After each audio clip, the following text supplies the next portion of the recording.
A reading from the book of Judges, chapter 13.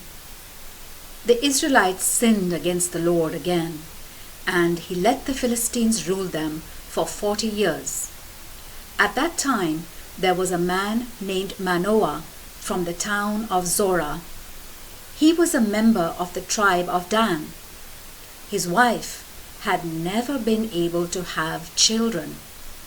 The Lord's angel appeared to her and said, "You have never been able to have children, but you will soon be pregnant and have a son.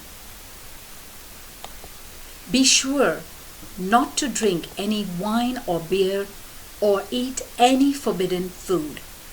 And after your son is born, you must never cut his hair, because from the day of his birth he will be dedicated to God as a Nazirite. He will begin the work of rescuing Israel from the Philistines." Then the woman went and told her husband, "A man of God has come to me, and he looked as frightening as the angel of God.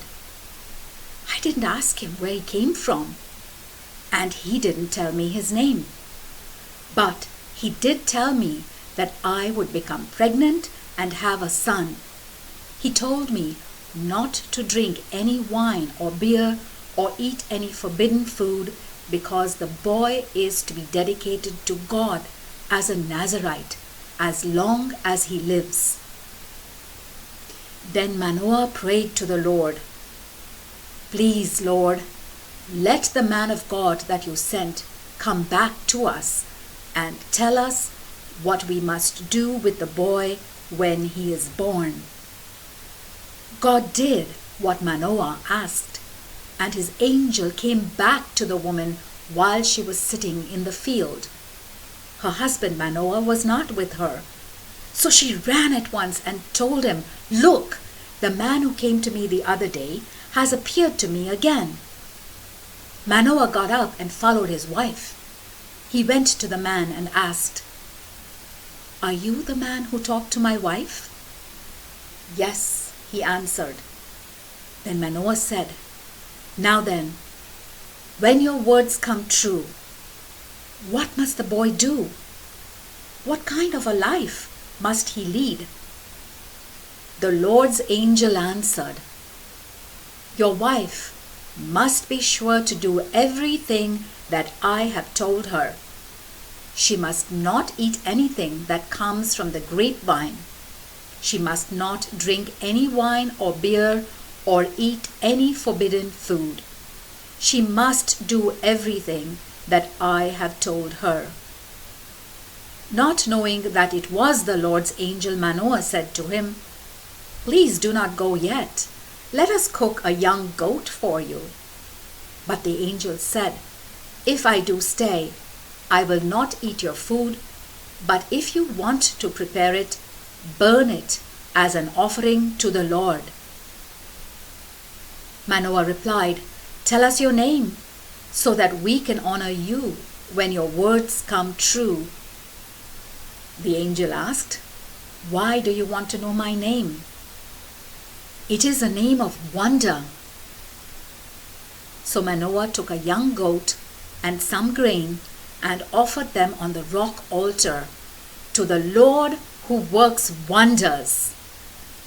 While the flames were going up from the altar, Manoah and his wife saw the Lord's angel go up toward heaven in the flames. Manoah realized then that the man had been the Lord's angel, and he and his wife threw themselves face downward on the ground. They never saw the angel again. Manoah said to his wife, "We are sure to die, because we have seen God." But his wife answered, "If the Lord had wanted to kill us, he would not have accepted our offerings. He would not have shown us all this or told us such things at this time." The woman gave birth to a son, and named him Samson. The child grew, and the Lord blessed him. And the Lord's power began to strengthen him while he was between Zorah and Eshtaol in the camp of Dan. The word of the Lord.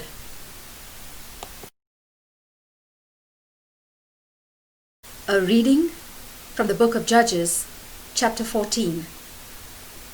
One day Samson went down to Timnah, where he noticed a certain young Philistine woman. He went back home and told his father and mother, "There is a Philistine woman down at Timnah who caught my attention. Get her for me. I want to marry her." But his father and mother asked him, "Why do you have to go to these heathen Philistines to get a wife? Can't you find someone in our own clan among all our people?" But Samson told his father, "She is the one I want you to get for me. I like her." His parents did not know that it was the Lord who was leading Samson to do this, for the Lord was looking for a chance to fight the Philistines. At this time, the Philistines were ruling Israel. So Samson went down to Timnah with his father and mother. As they were going through the vineyards there, he heard a young lion roaring. Suddenly, the power of the Lord made Samson strong, and he tore the lion apart with his bare hands, as if it were a young goat.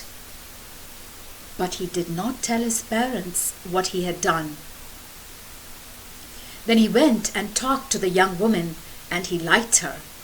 A few days later, Samson went back to marry her. On the way, he left the road to look at the lion he had killed, and he was surprised to find a swarm of bees and some honey inside the dead body. He scraped the honey out into his hands and ate it as he walked along. Then he went to his father and mother and gave them some. They ate it, but Samson did not tell them that he had taken the honey from the dead body of a lion. His father went to the woman's house, and Samson gave a banquet there. This was a custom among the young men. When the Philistines saw him, they sent 30 young men to stay with him. Samson said to them, "Let me tell you a riddle. I'll bet each one of you a piece of fine linen and a change of fine clothes that you can't tell me its meaning before the 7 days of the wedding feast are over." "Tell us your riddle," they said. "Let's hear it." He said, "Out of the eater came something to eat. Out of the strong came something sweet." 3 days later, they had still not figured out what the riddle meant. On the 4th day, they said to Samson's wife, "Trick your husband into telling us what the riddle means. If you don't, we'll set fire to your father's house and burn you with it. You two invited us so that you could rob us, didn't you?" So Samson's wife went to him in tears and said, "You don't love me. You just hate me. You told my friends a riddle and didn't tell me what it means." He said, "Look, I haven't even told my father and mother. Why should I tell you?" She cried about it for the whole 7 days of the feast. But on the 7th day, he told her what the riddle meant, for she nagged him so about it. Then she told the Philistines. So on the 7th day, before Samson went into the bedroom, the men of the city said to him, "What could be sweeter than honey? What could be stronger than a lion?" Samson replied, "If you hadn't been plowing with my cow, you wouldn't know the answer now." Suddenly the power of the Lord made him strong, And he went down to Ashkelon, where he killed 30 men, stripped them, and gave their fine clothes to the men who had solved the riddle. After that he went back home, furious about what had happened. And his wife was given to the man that had been his best man at the wedding. The word of the Lord.